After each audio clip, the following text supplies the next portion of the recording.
William Turner Gallery has an exhibit of paintings that I do here. I do them outside on the ground.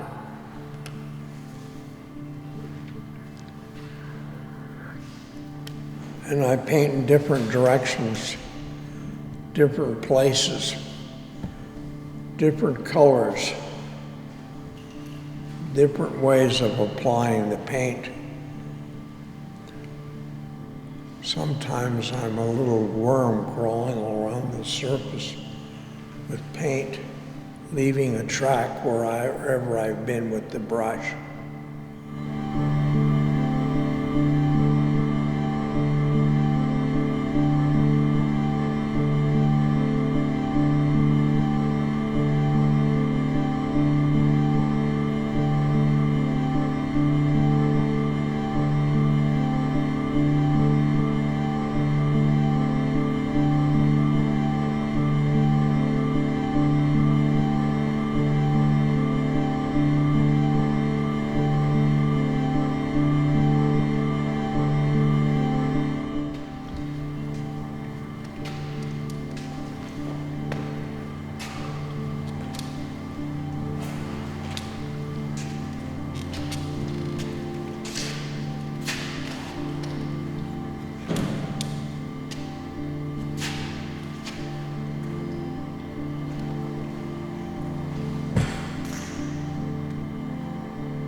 I'm looking at the whole wall with all the paintings on it.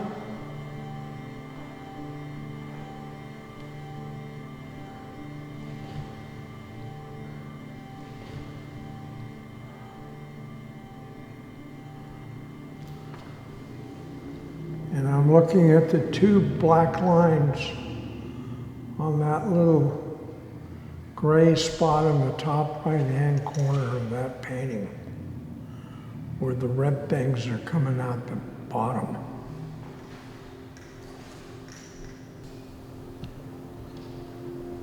I look at them as if they're in motion, as if they don't exist. It's static. But in order to play the static, you have to be static.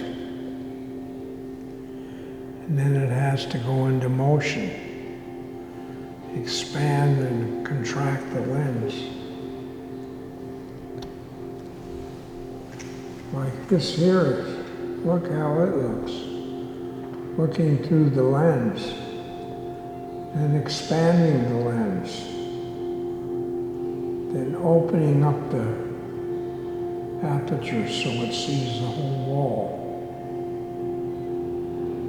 I like the top edge of this triangulation of the wall. See how it's unpainted along the edge?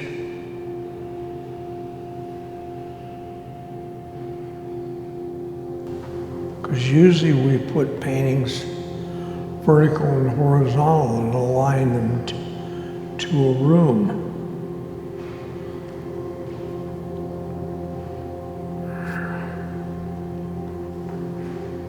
Because we like everything balanced and symmetrical. I like to look at them in motion. They have no place.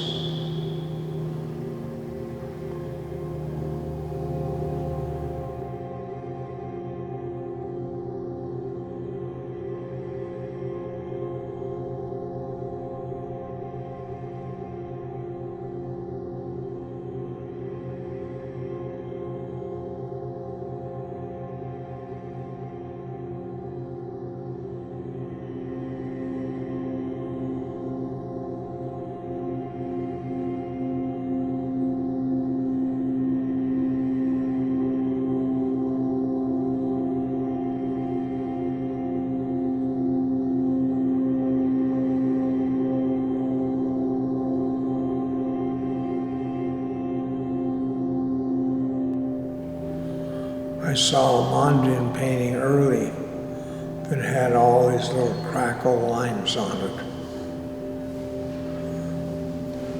And I thought, wow, wouldn't it be great if I could get that a whole field crackling like that? And I found out how to do it by chance and experimenting. Seldom do I know what I'm doing. I'm finding out in the process of putting paint on and taking it off.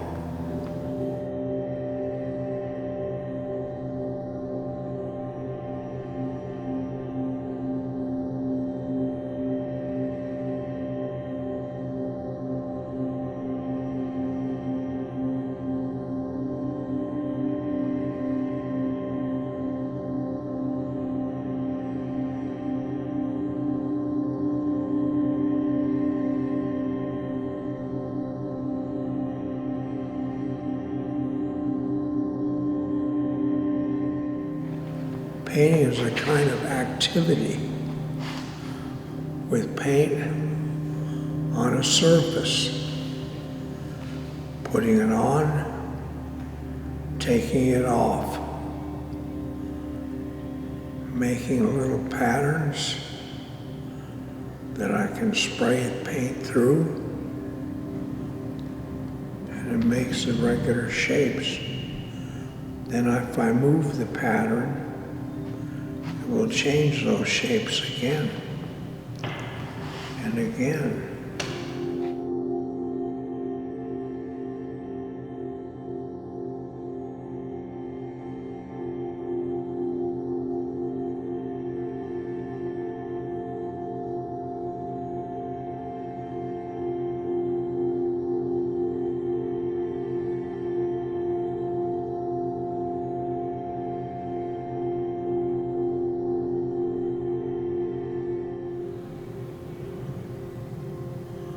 I like the idea of discovering rather than positively putting something down that I have in my head. Oh, that's an idea. Why don't I paint that? I'd rather find something out when I'm putting the paint down in different methodologies like grids, crisscrosses, circles, yo-yos, tops.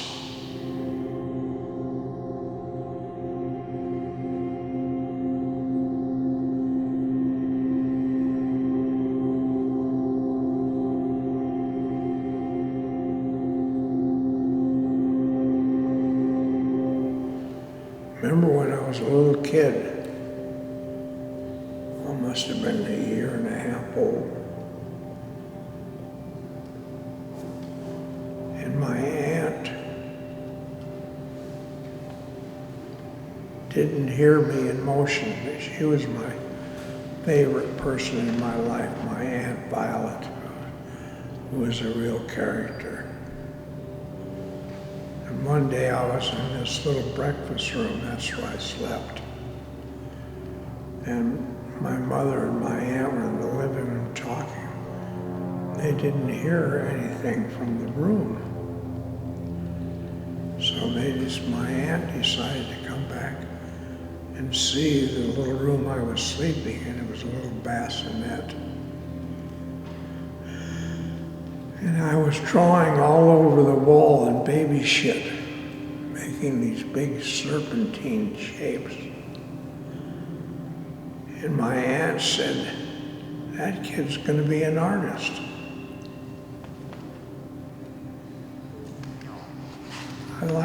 She said that. I like this look in this room. I may not be drawing with baby shit, but I'm marking with paint, with straight edges, diagonals, worms. Always like caterpillars, they left a track when they moved across the surface. It was a little slimy thing they left as a track, leaving evidence of where they had been. And I like that idea.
This room is evidences of different kinds of activities and positioning.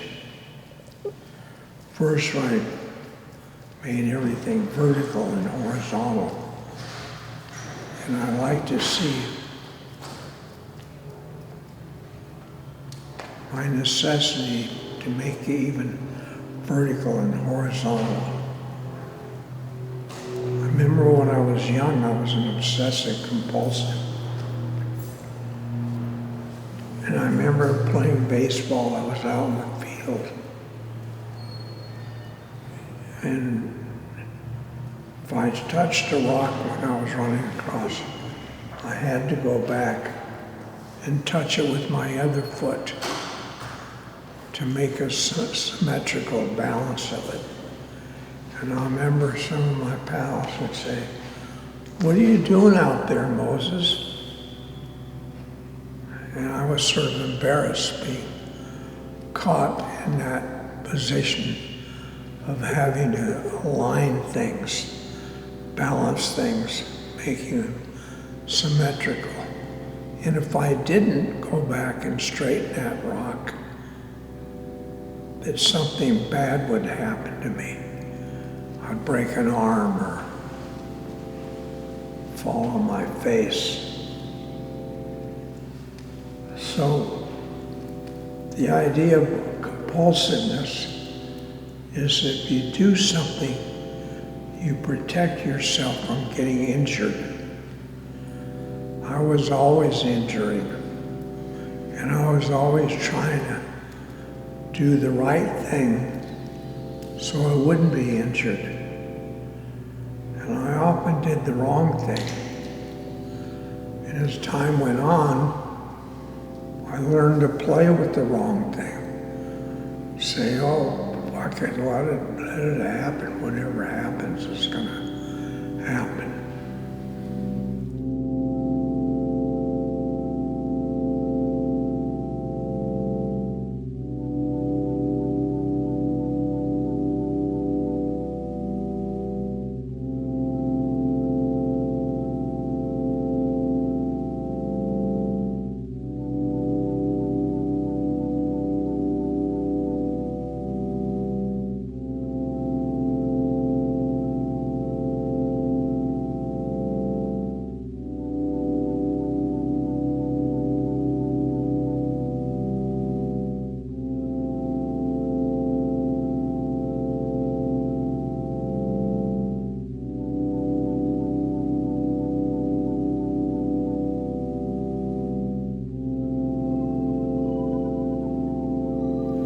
So this room is evidence of that activity of aligning and straightening up and protecting myself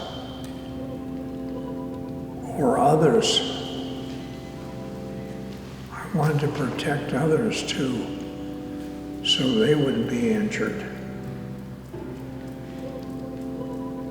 Like niece, the other day, this guy rented a truck and drove through the town, knocking people over.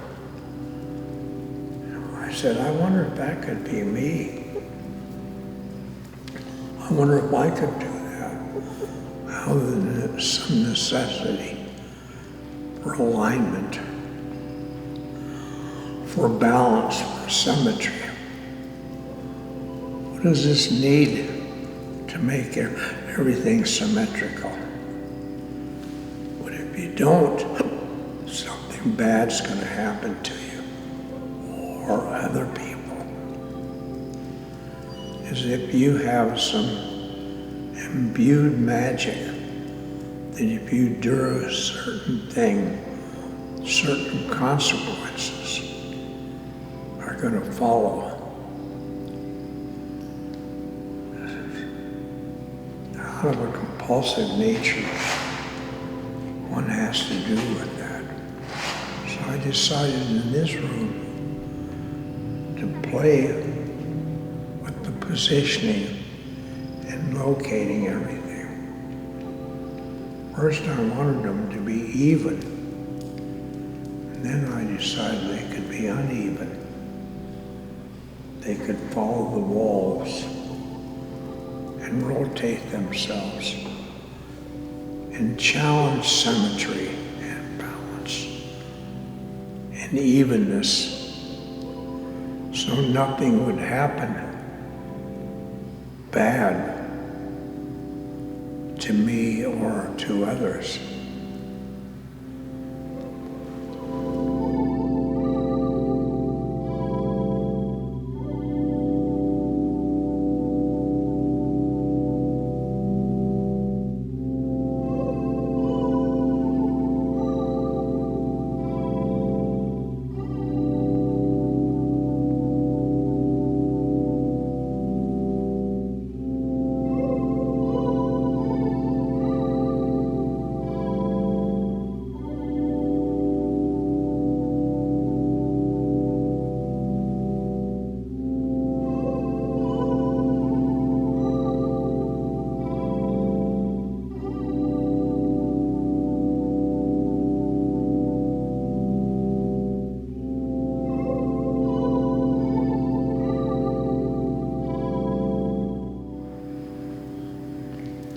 As if I'm imbued with some magical power by a lack of alignment.